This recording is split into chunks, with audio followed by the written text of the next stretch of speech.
Hello বন্ধুরা, আশা করি সবাই ভালো আছো, সুস্থ আছো। তো আমরাও কিন্তু ভালো আছি।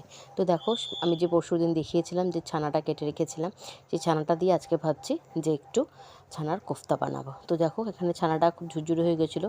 যে ছানাটাকে খুব ভালো করে হাত দিয়ে একটু স্ম্যাশড করে নিয়েছে। এখন যে আলু সেদ্ধটা আছে সেটাকে একটু হাত দিয়ে স্ম্যাশড করে ছানাটার সঙ্গে পুরোটা মেখে নেব।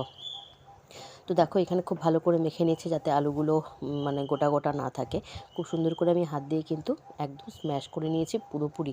মানে দেখে বুঝতেই পারছো যে মানে কিভাবে আমি করছি।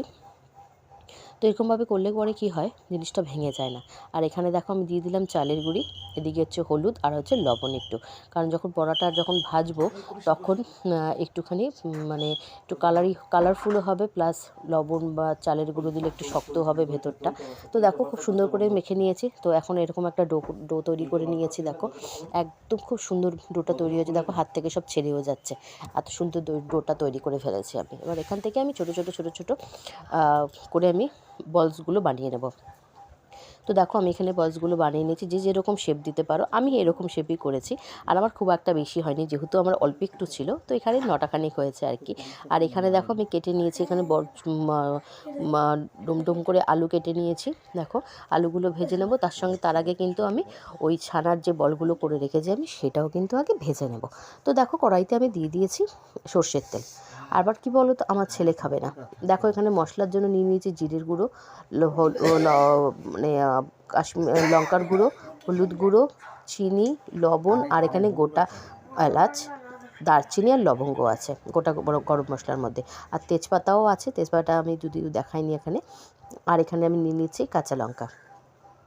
তো দেখো, আমার এগুলো মোটামুটি চিনি নুন সবই কিন্তু স্বাদ মতন। এখানে আমি বসিয়ে দিয়েছি কড়াইয়ের মধ্যে দিয়ে দেবো কিন্তু সর্ষের তেল। আমি কিন্তু সর্ষের তেলের রান্নাটাই বেশি করি, তোমরা দেখলে পরে বুঝবে যে আমি সর্ষের তেলের রান্নাটাই বেশি করি। যেহেতু একটু নিরামিষ রান্না, আমার সর্ষের তেল দিয়ে করতেই বেশি ভালো লাগে।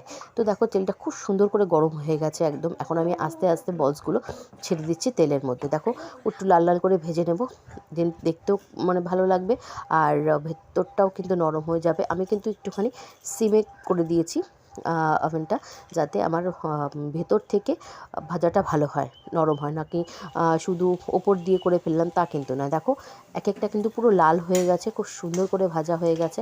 আর এক একটাকে আমি আবার উল্টে দিচ্ছি, দেখতেই পাচ্ছ তোমরা ভাজাগুলো কত সুন্দর হয়ে গেছে, পুরো লাল হয়ে গেছে।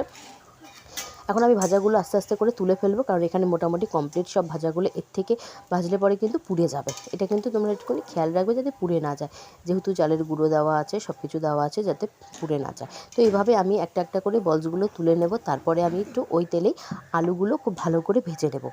আলুগুলো খুব ভালো করে ভেজে নেওয়ার ফলে কি হবে, যখন আমার মশলা টশলা পড়বে, আলুগুলো কিন্তু তাড়াতাড়ি খুব সেদ্ধ হয়ে যাবে। আর যদি না আলু ভাজা হয় ভালো করে, তাহলে কিন্তু দেখবে সেদ্ধ হতে পারে না।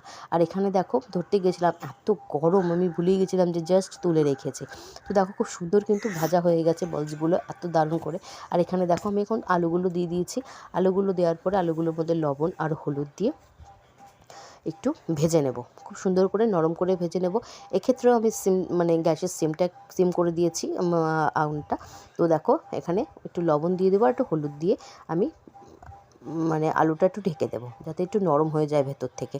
কারণ নরম আলু যখন দেখবে, আর এখন কিন্তু ম্যাক্সিমাম আলু কিন্তু সেদ্ধ হতে চায় না, কেন জানি না, বলতে পারবো না। তবে আমি যখনই আলু আমি সেদ্ধ করে রান্নাটা একটু কমই করি, আমি পুরোপুরি আলুটা কিন্তু ভেজে নিই। আমার আলুটা ভেজে নিলে মনে হয় যেন আমার স্বাদ লাগে ভীষণ। তো আমি এখানে আর মনে পড়েছিল যে আমি কিন্তু টমেটো দিইনি। তো হঠাৎ করে মনে পড়লো, তাই এখন একটা টমেটো কেটে নিচ্ছি। এখানে টমেটো কাটতে গিয়ে সেই মানে আমার নাজেহাল অবস্থা, ছাড়ছেই না টমেটোটা, এমনভাবে মানে ইসে করে রয়েছে, আটকে রয়েছে। তো এখানে যাই হোক, টমেটো আমি কেটে নিয়েছি। আর ওখানে একটুখানি আদাও আমি একদম কুড়িয়ে নিয়েছি, কারণ আমি ভুলে গেছিলাম, আদাটা দেবো বলে রেখেছিলাম, অথচ কোড়াইনি। তার এই হচ্ছে অবস্থা। তো দেখো, এখানে আমি ফোড়নের মধ্যে দিয়ে দিলাম গোটা জিরে, দিয়ে দিলাম দুটো তেজপাতা, আর গরম মশলার মধ্যে আমি দিয়ে দেব ছোটো এলাচ, দারচিনি আর লবঙ্গ। সেটা তোমাদেরকে আমি দেখিয়েছি। দেখো, এটা আমি এখন ফোড়নে দিয়ে দেব। দেখো, এটা খুব সুন্দর করে গরম হয়ে গেলে তারপরে আমি এর মধ্যে দিয়ে দেব আদা বাটা আর দিয়ে দেবো টমেটোগুলো একটু নরম হতে, কারণ আমার মনে হলো টমেটোটা একটু ভেতর দিকে শক্ত রয়েছে, তাই ভাবলাম যে যদি এখন দিয়ে দিই টমেটোটা তো ভেতর থেকে আস্তে আস্তে নরম হয়ে যাবে। আর কাঁচা লঙ্কাগুলোও কিন্তু আমি একবারে ফোড়নের মধ্যে দিয়ে দিলাম, তার দরুন কী বলতো খুব সুন্দর একটা স্মেল বেরোচ্ছিলো, দারুণ একটা স্মেল বেরোচ্ছিলো। যেহেতু নিরামিষ রান্না যেহেতু কিন্তু একটু গন্ধ না হলে ভালো লাগে না একটু, তাই তো। আর আমি কিন্তু যেগুলো নিরামিষ রান্নায় আগেও বলেছি আমি কিন্তু হিংটা ব্যবহার করি, কারণ আমার খুব ভালো লাগে হিঙের গন্ধটা। তো দেখো এখানে কিন্তু আমি টমেটোগুলো দিয়ে দিয়েছি, যেহেতু টমেটোটা কিন্তু খুব সুন্দর নরম হয়ে গেছিলো জানো তো, যেহেতু একটু আগে দিয়েছি তার জন্য টমেটোটা নরম হয়ে গেছিলো। এখন আমি ভেজে রাখা আলুগুলো আমি কড়াইয়ের মধ্যে দিয়ে দিলাম, দিয়ে একটু নাড়াচাড়া করে দেবো, যাতে আলুটা যেটুকু শক্ত আছে সেটুকু শক্ত ভেতর থেকে একদম মানে সফট হয়ে যাবে, তার জন্য একটু নাড়াচাড়া করে আমি কিন্তু একটু ঢেকে দিয়েছিলাম, যে একটু ভেতর থেকে একটু মানে নরম হয়ে যাক, তারপরে আমি বাদবাকি মশলাগুলো অ্যাড করব। এখন আমি দেখো মশলাগুলো যে রেখেছিলাম, জিরের গুঁড়ো, লঙ্কার গুঁড়ো, হলুদ, লবণ আর মিষ্টি সবই কিন্তু স্বাদ মতন 1 চামচ করে আমি দিয়েছিলাম। তোমরা যে যেরকম পরিমাণে খাও সেরকম পরিমাণে মশলা অ্যাড করবে। আর নিরামিষ রান্না তো একদমই কিন্তু মানে একটু ঝাল বা একটু মিষ্টি না হলে কিন্তু খাওয়া যায় না, তো মানে পরিমাণে একটু মানে একটু বেশি দিলে পরে এর ভালো লাগে আর কি খেতে। তো একটুখানি জল দিয়ে দিলাম, নয়তো মশলাটা নিচ থেকে পুড়ে যাচ্ছিলো, তার জন্য একটু জল দিয়ে দিলাম। তো দেখো আমি এখানে মিষ্টিটাও মানে পরিমাণ মতো দিয়ে দিয়েছি। আর এখন একটু দিয়ে নিচ্ছি হিং। হিং মানে একটা দারুণ গন্ধ বেরোয়, দারুণ স্মেল বেরোচ্ছিলো, মানে রান্না করতে করতেই মনে হচ্ছিলো যে এত সুন্দর ভাল লাগছিলো যে মানে গন্ধটাই মানে কি বলবো।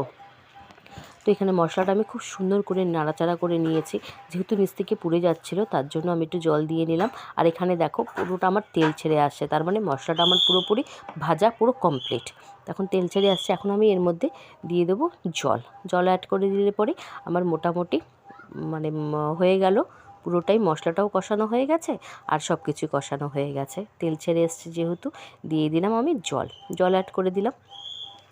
এখন একটু ফুটলে পরে তারপরে আমি বড়াগুলো ওর মধ্যে অ্যাড করে তারপরে যা দেওয়ার বাদবাকিটা তখন দিয়ে দেবো। এখন একটু ফোটার জন্য আমি ছেড়ে দিচ্ছি। তো কেমন তোমাদের মানে আমার ব্লগগুলো কেমন লাগে প্লিজ একটু বলো, কারণ আমি কিছু বুঝতে পারি না, মানে জানি না আমি তোমাদের ভালো লাগে না খারাপ লাগে ব্লগগুলো।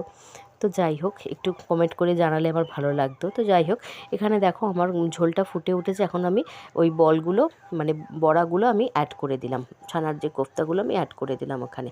তো আমি বেশিক্ষণ কিন্তু এটা দিয়ে ফোটাবো না, কারণ নয়তো কিন্তু ভেঙে যাবে। জাস্ট আমার ফোটানো কিন্তু কমপ্লিট, মানে তরকারিটা শুধু আমি এখন গরম মশলা দেবো আর একটু সামান্য পরিমাণে ঘি দিয়ে আমি নামিয়ে নেব ছানার কোফতাটা। একটু ঝোল ঝোল রাখবো, যেহেতু নিরামিষ রান্না সেহেতু একটুখানি ঝোল না হলে খাওয়া যাবে না। তো দিয়ে দিলাম আমি পরিমাণ মতো একটু গরম মশলা আর একটুখানি এখন আমি অ্যাড করে দেব একটু ঘি। তো দেখো এখানে ফুটে গেছে খুব সুন্দর করে, ঘি দিয়ে আমি নামিয়ে নিয়েছি জিনিসটা যাতে ভেঙে না যায়। তো দেখো খুব সুন্দর করে আমার কিন্তু পুরো ছানার কোফতা পুরো আমার রেডি। এখনই মনে হচ্ছে, দেখলেই মনে হচ্ছে যেন ভাত দিয়ে নিয়ে বসে পড়ি। তো দেখো এখানে খুব সুন্দর করে নিয়েছি, এখানে আমি প্লেটে এখন একটু দিয়ে দেবো, সার্ভ করে ফেলবো। দেখো তো আমার ব্লগটা যদি একটু ভালো লাগে, আমার রান্নাগুলো যদি ভালো লাগে প্লিজ একটু লাইক কমেন্ট করে আমাকে জানিও, আমাকে অ্যাপ্রিসিয়েট করো, সঙ্গে থেকো, পাশে থেকো আর আমাকে একটু সাপোর্ট করো সবাই মিলে। তো প্লিজ আমার ব্লগগুলো সবাই দেখো, কেমন লাগলো, ভালো লাগলে ভালো, খারাপ লাগলে খারাপ, প্লিজ একটু জানিও আমাকে সবাই, তাহলে আমি আরও শিখতে পারবো, নতুন করে আরও শেখার তো শেষ নেই বলো, তাই আমি খুব শিখতে ভালোবাসি, তাই নতুন করে আমি সব কিছু শিখি, আমি সবার সব ব্লগ দেখি, সব কিছু করি, আমার খুব ভালো লাগে। তো আজকের মতো টাটা।